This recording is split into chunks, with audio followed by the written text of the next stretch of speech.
Assalamualaikum warahmatullahi wabarakatuh. Berikutnya saya akan menyampaikan terkait publikasi yang sudah update, tinggal menunggu publis.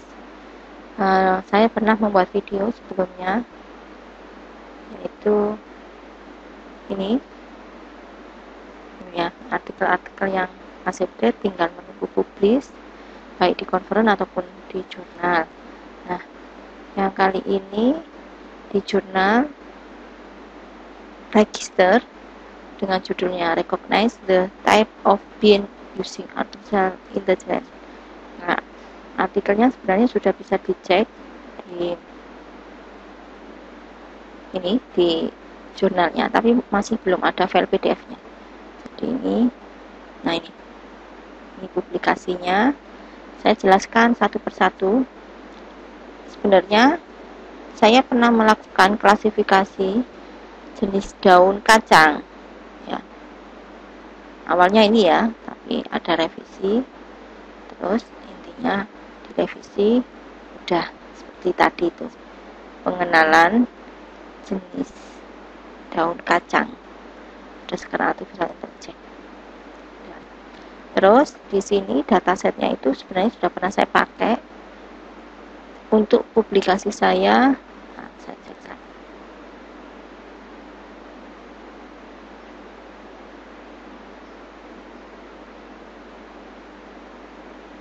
tahun 2022 insya Allah.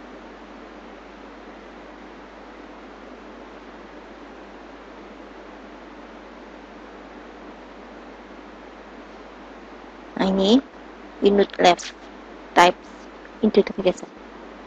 Nah, ini ya. Ini pernah, akhirnya data ini masih saya gunakan lagi, tapi saya membedakannya adalah proses pengenalannya. Jadi data yang awalnya RGB, asli RGB ini seperti ini, saya olah dulu, saya rubah ke bentuk ini. Nah, ada yang dalam bentuk lab, ada yang dalam bentuk HSV. Nah, ini ya. Jadi ada yang saya rubah ke lab, ada yang saya rubah ke bentuk HSV, ada yang saya rubah ke grayscale, jadi dari RGB ke grayscale, ada juga dari grayscale saya rubah ke biner. Nah, ini gambar tahapannya. Jadi gambar masing-masing itu saya rubah ke bentuk HSV, lab, grayscale, dan biner. Karena gambar tadi sudah berubah bentuk, jadi nanti ada yang berubah warna nilainya kan, sehingga saya ambil fitur-fiturnya itu ini. Nah, fitur-fiturnya ada yang jumlahnya 18, ada yang jumlahnya 17. Jadi hampir sama semua terkait fitur apa ini namanya. Intinya untuk fiturnya hampir sama semua, yaitu terkait nilai rata-rata, standar deviasi, varian, squeness, kurtosis, entropi. Ini fitur-fiturnya. Yang grayscale juga sama, saya lakukan entropi, mean, standar deviasi, varian, squeness, kurtosis. Dan saya tambahkan lagi yang GLCM, Gray Level Coherence Matrix, GLCM itu, yaitu nilai kontras, energi, korelasi, homogenitas.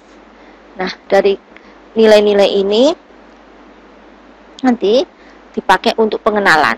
Nah, terus yang biner itu dari bentuk-bentuk, itu berarti nilai rata-rata, nilai keliling, luas, metrik, majority axis. Majority axis itu yang diagonalnya itu. Eccentricity, circularity. Ini fitur-fitur gambar binernya. Nah, ini prosesnya. Jadi nanti semua gambar yang sudah saya rubah ke LCM, HSV, lab, biner, nah ini ya, itu saya ekstraksi fitur. Saya ekstraksi fitur, terus saya lakukan training menggunakan metode backpropagation ataupun SVM, terus saya evaluasi. Hasil evaluasinya itu yang saya tunjukkan bahwa oh ya, ternyata fitur yang paling bagus. Nah, ini fitur-fiturnya. Fitur-fiturnya itu enggak saya tampilkan nilai fitur-fiturnya. Saya tampilkan nilai fiturnya, nggak saya tampilkan, tapi intinya ini adalah nilai korelasi citra dengan bentuk RGB, saya korelasikan dengan kelasnya tadi ada 4 kelas ya saya, yaitu jenis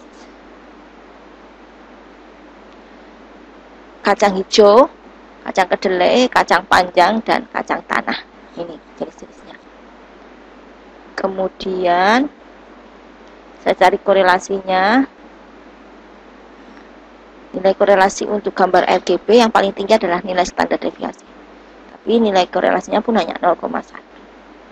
Terus nilai korelasi gambar lab tertinggi juga di standar deviasi, tapi yang jenis apa ya? Yang komponen B. Kan lab itu ada L, A, B.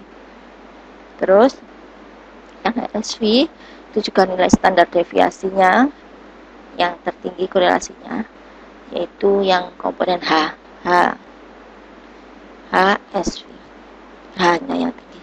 Nah, setelah itu saya cari nilai korelasi grayscale. Grayscale-nya nilai korelasi tertingginya itu di energi ini. Sedangkan yang biner nilai korelasi yang tinggi itu ini. Dari masing-masing nilai korelasi ini hanya saya tunjukkan saja, tapi intinya dari masing-masing fitur itu saya lakukan training menggunakan backpropagation dan SVM. Nah, ini hasilnya itu saya coba rubah di model aktivasinya ini, model aktivasinya atau grafik aktivasinya, karena nanti beda grafik aktivasinya. Nah, ternyata ini hasil korelasinya kalau menggunakan train SCG itu kepanjangannya apa? Nanti bisa di-set di Matchbox atau di MATLAB. Saya pakai MATLAB ini. Nah, ini hasil standar deviasinya, maksimum minimumnya, akurasinya saya buat dalam bentuk tabel yang lebih lengkap. Nah, ini saya ambil yang tertinggi ya, RGB kalau menggunakan backpropagation nilai akurasinya ini, kalau SVM ini. Jadi hanya RGB saja ternyata rendah. Ya, kalau SVM. Terus SVM yang tertinggi itu di HSV. Sedangkan untuk proses seluruh variabel itu bagus untuk backpropagation. Tapi untuk SVM rendah, sangat-sangat rendah. 27 kan rendah. Kemudian untuk hanya fitur HSV itu baik di backpropagation ataupun di SVM bagus. SVM 61,4%.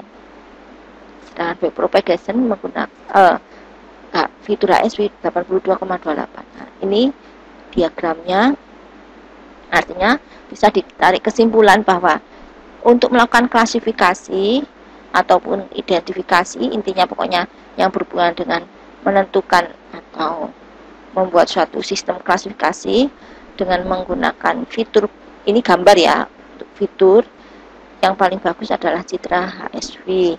Fitur yang saya pakai tadi hampir semuanya terkait statistik, yaitu ya, saya ulang lagi, mean, standar deviasi, terus varian, squeness, kurtosis, entropi. Terus hasil akurasinya bagus pokoknya ini. Yang paling bagus itu seluruhnya, tapi ternyata SVM-nya jelek. Sehingga saya simpulkan HSV lebih bagus fiturnya. Ini saya sampaikan. Klasifikasi menggunakan HSV dan backpropagation akurasinya bagus. Ini. Total kalau menggunakan seluruh fitur itu 69 fiturnya. Tapi gambar yang kalau metode SVM-nya jelek hasil akurasinya. Ya. Mungkin itu penjelasan saya. Secara teknisnya saya karena menggunakan MATLAB. Nah, ini fitur-fitur, ambil fitur. Saya nggak buka ya biar nggak lama. Terus saya lakukan ambil fitur ini, hasil-hasil Excel-nya. Kemudian saya cari korelasi ini dari file-file Excel tadi. Terus saya lakukan, nah ini, uji coba untuk training ini, training test baik backpropagation atau SVM. Ya, mungkin itu yang bisa saya sampaikan. Kalau mau ngecek, saya buka salah satu file, agak lama sih. setting propagation.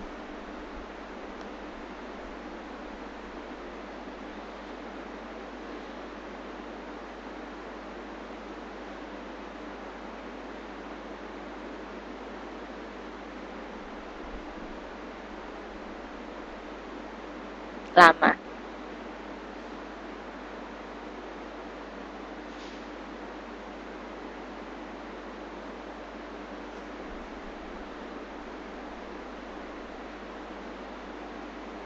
Ya kan, lama belum. Saya buka tadi, maaf sebelumnya. Nah ini, jadi data yang saya punya, fiturnya lengkap. Nanti saya rubah-rubah fiturnya tadi di mana. Yang fitur lengkap ini, kelasnya. Nah, ini. Terus saya lakukan. Ini saya rubah-rubah. Tren SCG, tren LM. Saya klasifikasi. Udah. Ini yang menggunakan propagation. Kalau yang SVM gimana ya?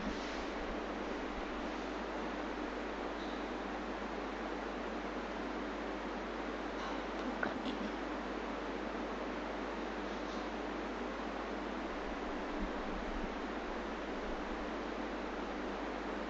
Ya, nggak ada.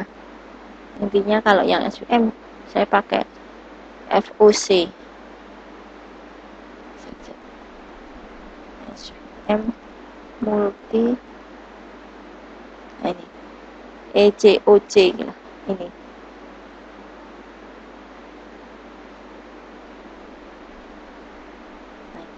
fit COC. Mungkin itu yang bisa saya sampaikan. Sebelumnya mohon maaf, saya tidak sok pintar, sok mengguri atau apa, tidak, tapi saya ingin berusaha bermanfaat. Terima kasih. Assalamualaikum warahmatullahi wabarakatuh.